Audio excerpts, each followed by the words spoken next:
देवाय हरे परमात्मने प्रणतक्लेशनाशाय गोविंदाय नमो नमः।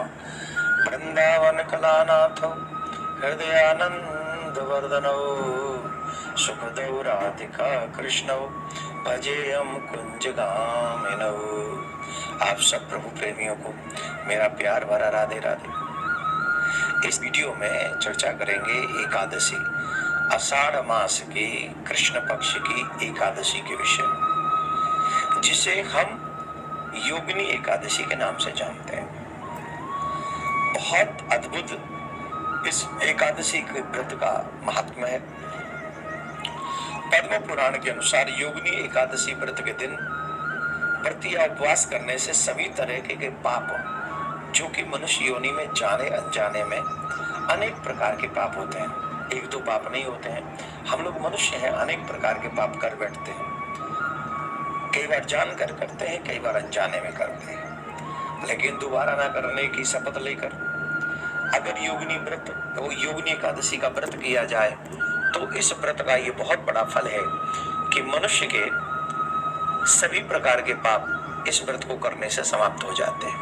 एक बहुत बड़ा कंफ्यूजन है, एकादशी 1 जुलाई को है कि 2 जुलाई को है। इसके संदर्भ में मैं वीडियो के अंत में बताऊंगा।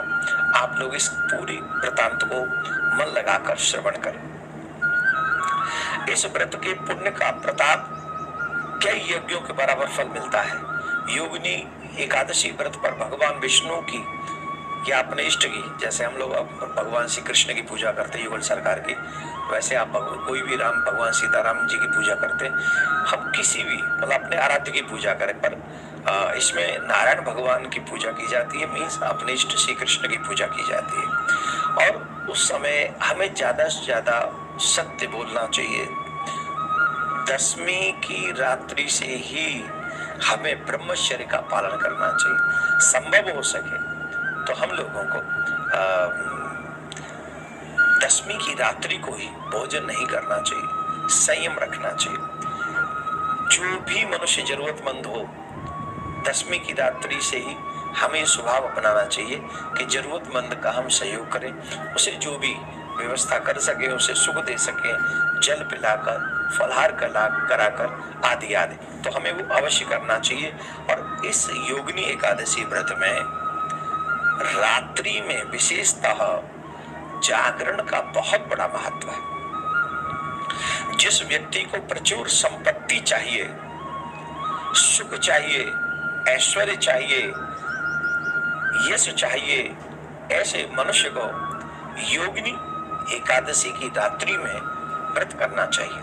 आषाढ़ माह के कृष्ण पक्ष की एकादशी को जो व्रत करता है उससे बहुत बड़े पुण्य की प्राप्ति होती है, बहुत सुंदर उसे लाभ मिलते हैं। भगवान श्री कृष्ण ने युधिष्ठिर जी से भी यही बताया था। भगवान श्री कृष्ण ने कहा था कि एकादशी के व्रत का बहुत बड़ा महात्म्य है। हमारी मान्यताओं के अनुसार जो व्यक्ति योगिनी एकादशी का व्रत करता है उसे पृथ्वी पे सभी प्रकार के सुख प्राप्त होते हैं। इस विशेष दिन पर जगत के पालनहार सर्वेश्वर श्री प्रियाकांत जी की पूजा करनी चाहिए, उनकी याद करनी चाहिए, उनका भजन स्मरण हमको करना चाहिए। अब बात यह है कि ये एकादशी का व्रत 1 जुलाई को करना है कि 2 जुलाई को करना है, तो आपको हम बता दें, हिंदू पंचांग के अनुसार आषाढ़ मास की कृष्ण पक्ष की एकादशी तिथि 1 जुलाई को सुबह 10:26 पर शुरू होगी, जिसकी समाप्ति 2 जुलाई को सुबह 8:42 पर होगी। इसका एक मतलब तो ये हो गया कि 1 जुलाई को उदया तिथि नहीं है। तो उदया तिथि कब है? उदया तिथि है 2 जुलाई को। तो 2 जुलाई को जब व्रत है तो हमको व्रत करना है 2 जुलाई को। और उसका जो पारायण है, पारायण का समय बड़े ध्यान से आप लोग सुने, सुबह 5:28 से लेकर 7:10 के बीच में हमें इसका पारायण करना चाहिए। याद रखें, जो एकादशी का व्रत हम लोग करते हैं मन क्रम वचन से, तो हमारे इष्ट हमारे ऊपर बड़ी कृपा करते हैं, बड़ी दया करते हैं। तो आप सभी 2 जुलाई को व्रत करेंगे, 3 जुलाई को पारायण करेंगे।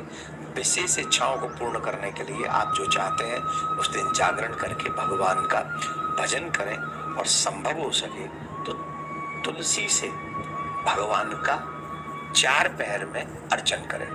फिर देखिए ये व्रत हमें क्या फल देता है। आप सभी के लिए एकादशी का व्रत मंगलमय हो, शुभ हो। आप सब व्रत करें, यही प्रिया कांजू से प्रार्थना करते हुए आप सबका कल्याण हो, मंगल हो। मंगल करने वाले मंगलमय भगवान आप सबका कल्याण करें। राधे श्याम।